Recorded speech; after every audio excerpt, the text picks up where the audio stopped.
Au nom de nos plus hautes autorités, j'ai l'insigne honneur de donner lecture de deux communiqués, communiqués dont les teneurs suivent. Communiqué numéro 064 du gouvernement de la transition.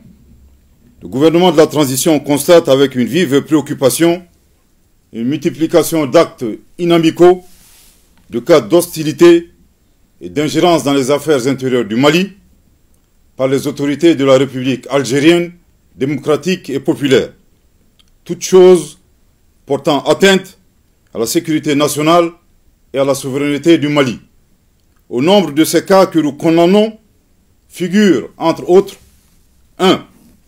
L'imposition d'un délai de transition aux autorités maliennes de manière unilatérale. 2. L'accueil sans concertation ou notification préalable et au plus haut sommet de l'État algérien de citoyens maliens subversifs et de citoyens maliens poursuivis par la justice malienne pour actes de terrorisme. 3.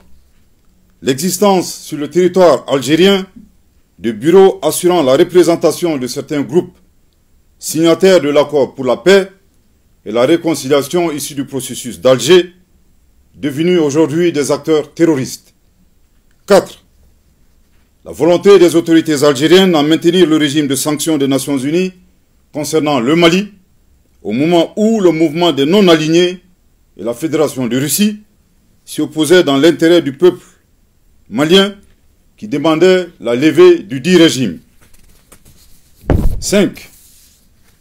La main cachée des autorités algériennes dans une manœuvre consistant à imposer un chapitre sur le Mali dans le document final du sommet du mouvement des non-alignés à Kampala en Ouganda sans le consentement des autorités maliennes.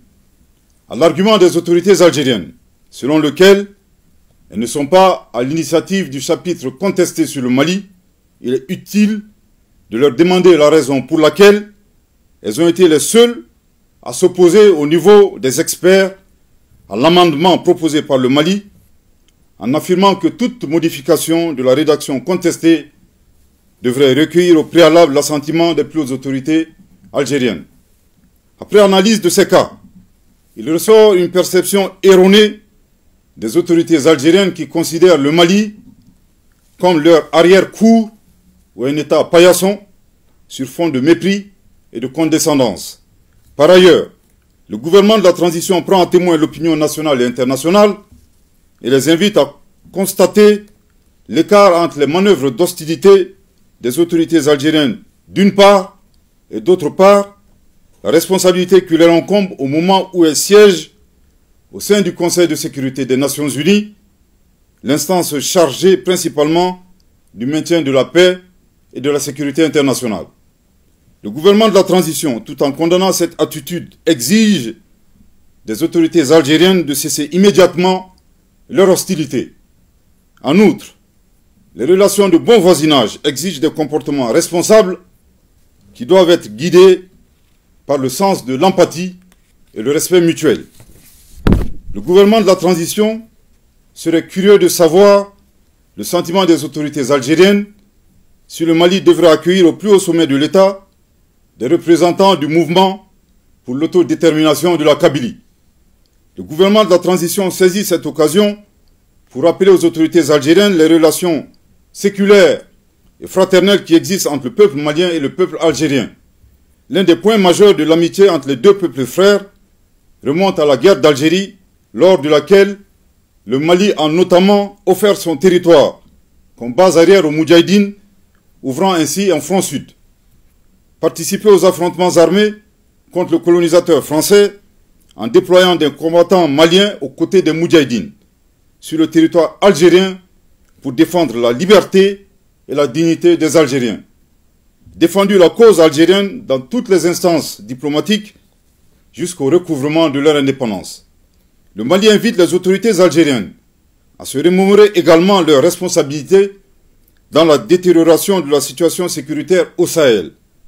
S'il est vrai que l'intervention de l'organisation du traité de l'Atlantique Nord, OTAN, a exacerbé la menace terroriste, il n'en demeure pas moins que c'est l'installation dans le Sahara du groupe salafiste pour la prédication et le combat, le GSPC algérien, puis son allégeance à Al-Qaïda, qui marque l'avènement du terrorisme international dans la région.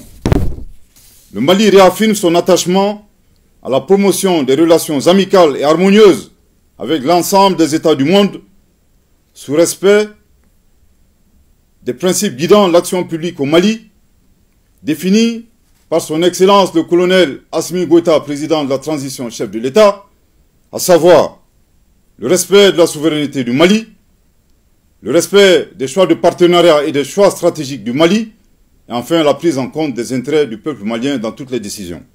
Que Dieu bénisse le Mali et préserve les Maliens, fait à Bamako le 25 janvier 2024.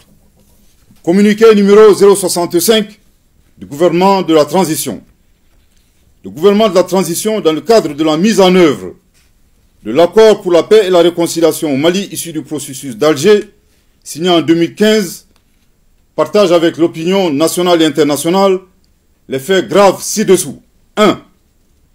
Le changement de posture de certains groupes signataires de l'accord pour la paix et la réconciliation au Mali, issus du processus d'Alger, devenus des acteurs terroristes et poursuivis par la justice malienne, après avoir commis et revendiqué des actes terroristes. 2.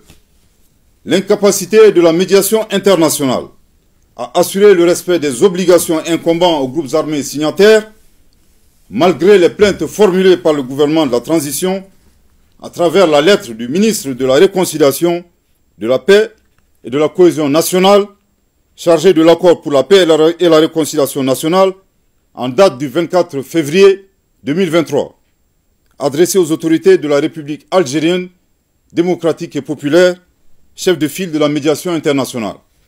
3. Les actes d'hostilité et d'instrumentalisation de l'accord de la part des autorités algériennes, dont le pays est le chef de file de la médiation internationale, tel que mentionné dans le communiqué numéro 064 du 25 janvier 2024 du gouvernement de la transition. Au regard de ces faits suffisamment graves précités, le gouvernement de la transition constate l'inapplicabilité absolue de l'accord pour la paix et la réconciliation au Mali issu du processus d'Alger, signé en 2015, et par conséquent, annonce sa fin avec effet immédiat. Je répète, au regard de ces faits suffisamment graves précités, le gouvernement de la transition constate l'inapplicabilité absolue de l'accord pour la paix et la réconciliation au Mali, issu du processus d'Alger, signé en 2015, et par conséquent annonce sa fin avec effet immédiat. Je répète pour une dernière fois. Au regard de ces faits suffisamment graves précités, le gouvernement de la transition constate l'inapplicabilité absolue de l'accord pour la paix et la réconciliation au Mali, issu du processus d'Alger, signé en 2015, et par conséquent annonce sa fin avec effet immédiat. Le gouvernement de la transition rassure de sa volonté à œuvrer pour le règlement pacifique de la crise malienne en tirant les enseignements des accords précédents et en consolidant leurs acquis. En outre, il invite tous les groupes signataires du caduc accord de paix, non impliqués dans le terrorisme, ainsi que les partenaires du Mali, à s'inscrire dans l'esprit du dialogue direct intermalien, ouvert à tous nos compatriotes, épris de paix et de justice, annoncé par son Excellence, le colonel Assimi Goïta, président de la transition chef de l'État, le 31 décembre 2023.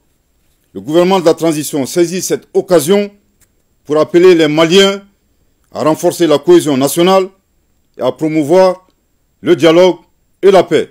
Que Dieu bénisse le Mali et préserve les Maliens, fait à Bamako le 25 janvier 2024. Merci de votre très aimable attention. Monsieur le ministre, merci.